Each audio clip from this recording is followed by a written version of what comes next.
Well, welcome to Fishing Live. As you can see, it's a beautiful, bright day at the lovely Carpo fishery, not too far from Sheffield. I thought I'd come out today and we'll have a little bit of action on the method feeder. I'll show you a tactic that's actually worked really well for me in a couple of matches last weekend. And then I'm going to bring you your weekly fishing forecast and tell you why this is a great tactic actually for this time of year, for certain situations when maybe you want to be targeting some shallow water near an island or down a margin where you can't quite get to. First, we'll try and get this carp in. It's a lively one with a great bite. Took me by total surprise, to be honest. First bite of the day. Almost pulled the rod out of my hand, and it looks like it's quite a nice fish, to be fair. Fish in this lake, though, really healthy. It's a lovely little pond. Anybody who lives near Sheffield's probably heard of Carpo. It's just on the south side of the city. 2 lakes, full of carp, lots of skimmers and other fish as well. And they all go like this one is. Absolute nutters.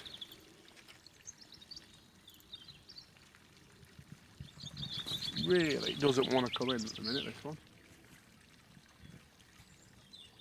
Really important, especially when it's your first fish of the day and you want to make it count, to make sure you take your time. And you can see I've set that drag quite loose, so when it does try and run off or nod its head, I can soak up its lunges. Don't look, it's had a little look at it then, it don't look a very big fish. As I said, they're just absolutely fighting fish in here, they really are.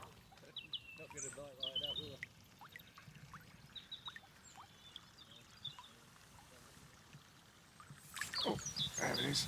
Oh, it's a lovely little carp, look at that.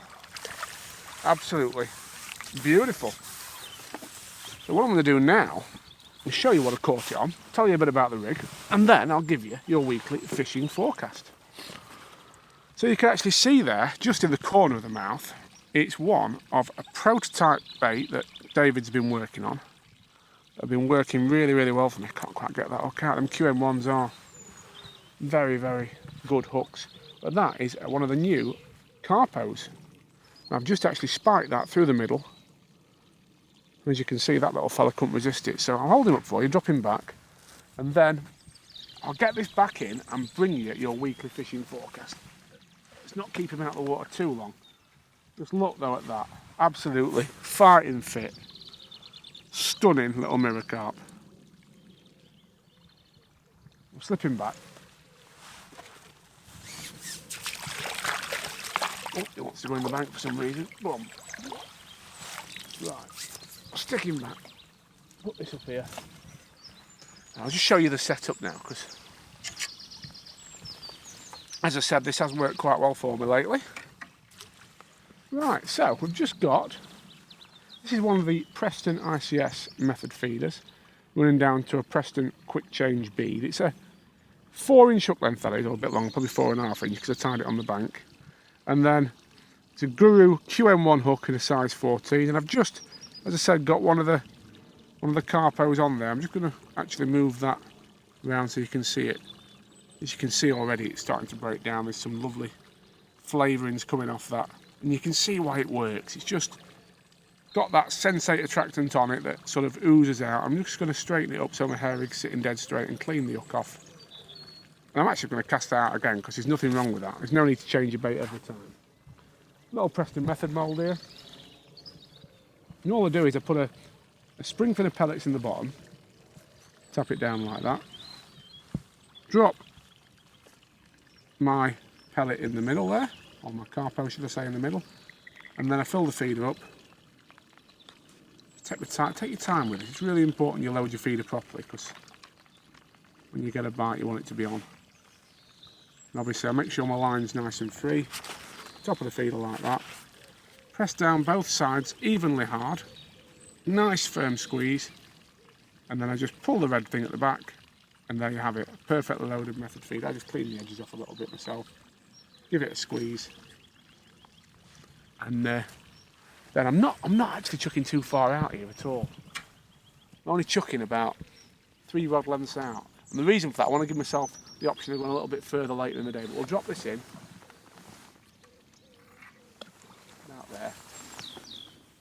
The rod goes on the rest. I've got a nice secure rest there. I'm just going to actually slacken that clutch off. So I'm expecting quite a savage bite when I get one.